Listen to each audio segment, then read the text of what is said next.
آنلاین او آفلاین درسونو په برخې ته ښه راغلاست. محترمو شاګردانو، ګرانو زده کوونکو، الله عز وجل ته دې حمد او ثنا وي چې موږ ته یې په دې باندې توفیق راکړو چې د خپلو مسافرو وروڼو، د خپلو هغه کسانو په خدمت کې چې هغوی حضوري درسونو ته رسیدګي نشي کولی، هغوی نسوی کولی تر څو صنفونو ته حاضر سي. الله عز وجل ته دې حمد وي او له الله نه غواړو چې موږ نیتونه خالص وګرځوي، لله فی الله وګرځوي، او الله عز وجل نه ته دعا کوو چې د موږ په واسطه باندې د موږ ګرانو ځوانانو ته، د موږ ګرانو وروڼو ته خط ورزده کړي. محترمو او ګرانو شاګردانو، ګرانو زده کوونکو، ګرانو ملګرو، خط نیم علم ده او نیم علم په دې معنی کله چې تا خط زده سو، فقهي مسائل، سیرت، اسلامي خلافت، او تر ټولو مهمه دا ده چې عقیده به یې تا پخپله زده کړي. مثلا کله تا د مشکل پیښي، ستونزه پیښي، د یو شي په اړه تا د پوښتنه پیدا کړي، تر مستقیما ځې او کتاب راخلي او په کتاب کې پخپله ګورې. یو خو دا پایده ده چې مسایل سړی پخپله کتلی سي، نیم علم په دې معنا ده. دوهم دا ده چې هغه کسان چې لیک لوست زده وي، خط زده وي، د هغوی خبرې ډېرې دقیقې، باوري او تر ډېره بریده په ښه ډول وي. یعنې موږ ډېر خلک لیدلی دي چې موږ مجالسو ته ولاړ سو، د هغه کسان چې لیک تعلیم یې کړی وي، خط مت یې زده وي، هغه نو بیا کله کله یوه قصه هم کوي او خبرې هم کوي، هغه خبرې ډېرې دقیقې وي. ځکه کله چې سړی پخپله قصه نه یې لیدلې، په یوه کتاب کې قصه نه یې لیدلې او له بل چا چې واوري، طبعا هغه سړی هغسې نسي نقل کولی، یعنې سړی نه وي پرې باوري، سړی داسې بې باوره وي، مشکوک وي چې دا قصه به یې څنګه کړې وي. په هر حال خط نیم علم ده. موږ کوشش کوو چې په راتلونکي 4 میاشتو کې د خط په برخه کې د موږ د هغه کسانو چې د الف او د ب فرق نشي کولی، باید د هغو مشکلات حل سي. البته پکار دا ده چې تاسې ورځنۍ توګه 10 دقیقې 15 دقیقې همدې تعلیم د خط زده کولو ته ورکړئ. نور مو وخت نه نیسم، زو لومړی درس نن د موږ د تعلیم البته د لیک او د خط لیکلو زده کولو ده. لومړی پکار دا ده چې تاسې خپلې کتابچې، قلمونه له ځان سره ولرئ او همیشه چې کله موږ درس وایو تاسې به له ځان سره قلم، کتابچه او نور لوازم هم له ځان سره لرئ. ګرانو محترمو شاګردانو، راځو په عکس کې تاسې وینئ، په سکرین باندې وینئ یو لاس ده او پکې قلم ده. تر ټولو مهمه دا ده چې موږ څنګه قلم ونیولی سو. که قلم موږ سم ونه نیسو، د موږ خط همیشه به خراب وي او بالاخره موږ به خط سم نسو کولی. نو دلته یو عکس ښکارېږي، په عکس کې قلم نیودل سوی دی. دا یوه حلقه د ګوتو جوړه سوې ده چې موږ غواړو دلته یوه لنډه اشاره هم ورته وکړو. ګرانو ځوانانو، دا خو قلم ده، صحیح ده، دا قلم نیودل سوی دی. اوس د ګوتو یوه حلقه یوه داسې کللې ده، صحیح ده، بیا داسې پرې راتاوه سوي ده، دا قلم یې پرې نیولی، صحیح ده. دوهمه ګوته په دریو ګوتو، د دریو ګوتو په منځ کې دا قلم نیول سوی دی. دوهمه ګوته له دغه طرفه یوه داسې تللې ده، صحیح ده، تاسو ته معلومیږي انشاءالله.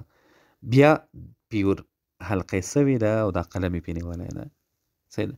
اوس هغه دغې ته اشاره کوو، دغې ګوتې ته غواړو چې دغه څنګه پرې راغلي. دا هم د شا لخوا یو طرف یې نه معلومیږي، یو وارې داسې تللې ده، البته بیا له هغه طرفه داسې پرې راتاوه سوي، داسې پرې تېره سوې ده، لاندې یوه حلقه ورته جوړه کړې ده چې بالاخره قلم یې نیولی ده. قلم ډېر باید ټینګ ونیودل سي، دقیق ونیودل سي، ځکه قلم تاسې په دغه حلقه کې ونیسي، په بله نورو حلقو کې بعضې خلک چې نیسي، هغه طبعا ختم خرابیږي. نو په دغه شکل باندې بل تصویر ته ځو. اوس دا حلقه تاسې ګورئ، دلته بیا موږ دغه ګوته داسې ده، صحیح ده، په دغه شکل داسې نیودل سوې ده. هغه بیا یوه داسې کللې ده، بیا داسې راتاو سوې ده، یوه حلقه غوندې جوړوي. یعنې ما دا ګوتې داسې خلاصې نیولې چې په دغه شکل دا به بیا تاسې ټینګوئ. دغه یوه ګوتې داسې تللې ده، د منځ ګوته دا په دریو ګوتو کې نیول کېږي، بیا داسې راپورته سوې ده، دغه ده، او بالاخره دا به ټینګېږي په دغه کې به. خیر بل تصویر ته ځو، تر څو تاسې دا قلم په دقیقه توګه ټینګ ونیسئ په ګوتو کې. که چېرته تاسې قلم ټینګ ونه نیسئ، یا تاسې خط بیا خرابېږي. ځو بل تصویر ته، دغه ده. دلته هم همداسې حلقه ده، ولې قلم نسته پکې. قلم ځکه نسته پکې، موږ تاسو ته ویلي وو ستاسې یو وارې حلقه د ګوتو جوړه کړئ، بیا قلم ور واچوئ. درې ګوتې دوه برسېره پرې نیول سوي، لاندې ګوته چې ورلاندې سوې ده هغه یې د بیخ لخوا قلم رانیولی ده، یعنې دغه منځ ته یې سیخ ده قلم. له یو طرفه دغه ګوته ده، صحیح ده، له بل طرفه له دخوا دغه پسې ورغلی ده، دغه قلم یې ټیک کړی ده، او لاندې له طرفه بیا دغه ګوته ورلاندې سوې ده، تر څو قلم په ښه شکل نیولی ده. زه بل تصویر دغه ده. په دې کې بیا ماته ښکاري یوه ګوته داسې تللې، البته یوه داسې راتاو تللې حلقه یې جوړه کړې، له دخوا پې راغلې حلقه یې جوړه کړې ده، یوه له دخوا پې ورغلې ده، داسې حلقه یې جوړه کړې لکه ماسې مخکې پر څېرو دوو ګوتو نیولی دی. د لاندې ګوته دغه ګوته زه درښیم، دغې بیا ورلاندې سوې ده تر څو دا قلم نیولی دی. نو په دې شکل به تاسې قلم ونیسئ. که چېرته دا قلم ونه نیسئ په دغه شکل، بیا نو تاسې ته ستونزه پېښېږي او تاسې خط سم نه سئ کولی. مننه. ځو راتلونکي درس ته. نن به الف ب ت دا به ووایو، له هغه وروسته تر څو زیات درس نه سي تاسې وارخطا نه سئ چې دا څومره درس ده، او بیا درس خلاصوو. نو ګرانو ښه، اوس راځو پښتو الفبا ته. بسم الله الرحمن الرحیم. پښتو الفبا یعنې د موږ دغه ټول په پښتو کې کومې خبرې کوو، دا هره کلمه د موږ له دغه حروفو جوړه ده، یعنې حتما به دغه حروف وي پکې. اول الف ته راځو. الف یو رقم ده. ښه، الف، بیا الف ته یا ډېر په عربي کې یا په تجوید کې بیا الف ورته ویل کېږي، خو خیر مونږ په پښتو باندې تمرکز کوو او کوشش کوو چې درس سخت نه کړو، هسې نه بیا ملګري سره وډارېږي چې دا څومره سخت ده. الف یا الف، ښه داسې الف زده کړئ ښه به وي. الف مددار ده، اوږد الف ورته ویل کېږي چې مونږ بیا سا ورکوو. ب، پ، ت، ټ، ث یا س، جم، چ، ح، خ، څ، ځ، دال، ډال، ذال یا زال، ر، ړ، ز، ژ. دا د مونږ د نن درسو تر ژبې پورې به تاسې حتما زده کوئ. اوس د لیکلو برخې ته راځو. دغه څنګه لیکل کېږي؟ صحیح ده. دغه الف چې لیکل سوی دی لږ څنګه له بیخه ورشروع سوی دی که له پاسه راشروع سوی ده؟ نه، دا په سر یې ودې د لیک په منځ کې البته د سر خواته نږدې هلته قلم ښودل سوی ده، بیا داسې راغلی ده. وینې الف. دوهم الف هم داسې راغلی ده، له پاسه راشروع سوی دی، مد خو یې هسې داسې ده.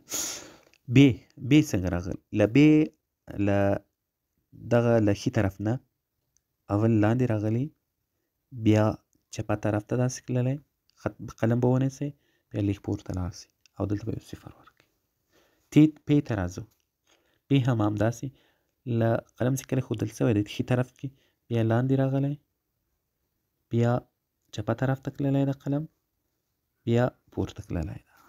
دا د پې کور ده. دا د ب، د پې او د ت او د ټ همداسې د دغو ټولو کورونه همداسې دي. جم ته ځو. ښه، جم غواړم عملا درته وښیم تر څو تاسې ښه پې پوه سئ. په کوم ځای کې به یې وښیو؟ ښه، خیر، په دغه ځای کې راځو. جم موږ څنګه لیکو؟ جم به داسې به یوه حلقه ولیکو. دا اسانه ده، البته د تاسې د اسانۍ لپاره. حلقه مو ولیکله، دلته به داسې یو شی ورکړو، دا یې جم. مثلا ټکي ورکوه، جم، چې، ح، خ، څ، دا ټول یې څنګه مو ولیکل؟ زه بیا درته لیکمه. ښه، ګوره داسې یو حلقه دې ولیکله، چې خوله به یې ښي طرف ته یو په سر باندې یو کوچنی کور یا داسې چپ یې راتاو کړه، دې ته ح، ټ، دا ټول شیان. یو وارې راځئ اوس دلته یوه اشاره ورته وکړو. دا له دغو چې شروع سو، بیا داسې ولاړ، داسې راغی، داسې بېرته راغی، او دا بل هم بیا له دغو چې داسې شروع کړو، بیا داسې کښته خواته راغلو. دا ه یا چې دا زی دا ټول شیان بیا دا درته تکراروم ځکه دا ډېر مهم ده او تاسې باید زده کړئ. څنګه مو تاو کړئ؟ دا یوه حلقه ده، بخښنه غواړم، داسې یوه حلقه مو تاو کړه او فقط دغه طرف هم داسې کړو. نور دا جم، چې، ح، زی دا ټول شیان جوړ شو. ښه، وځو بل ته د دال کور جوړو. دال څنګه راغلی ده؟ دا له دغو دې شروع سوی داسې شروع سوی داسې تللی بیا داسې تللی ده. دا یې دال ډال هم همداسې تللی بیا داسې تللی. دا د اساني یعنې له دغه طرفه شروع کړي، له بیخه به یې نه ور شروع کوئ. فقط زموږ هدف دا شی ده چې تاسې هغه طرفونه وپېژنئ چې له کوم طرفه را شروع کېږي. زال هم همداسې ده. ری بیا څنګه تللې ده؟ ری یو وارې داسې تللې داسې او بیا داسې لیږ کږلېچه. خیر په دغه طرف به له ښي طرف هم قلم سیم کله کېښود ښي طرف ته دا شي کته خواته ځئ، بیا وروسته لکه دغه کوم وکتور چې ورکول سوی ده بیا لاندې طرف ته ځئ. ړې ژې ژې دغه ټول په همدې توګه. نور مو وخت نه نیسو، هسې نه چې بیا در باندې دروند سي. هیله ده چې دغه ویډیو 3-4 وارې در سره وګورئ او 5-6 وارې به دغه الف با در سره لیکئ. کله که تاسې 15 وارې در سره ولیکو په ښه دقت مو ښه ډېر تمرکز وساتئ، دا یې تاسې کورنۍ وظیفه ده. نو بیا به سبا ته انشاءالله حتما دې تاسې دا درس زده وي. تر بیا مو په الله سپارم، دعاوې راته کوئ. خدای دې مونږ نیتونه خالص کړي، الله دې مونږ ته توفیق د درس درکولو او راکولو راکړي او تاسو ته دې الله توفیق درکړي چې زده یې کوئ. په الله مو سپارم. تر بیا ښې چارې. السلام علیکم ورحمة الله تعالی وبرکاته.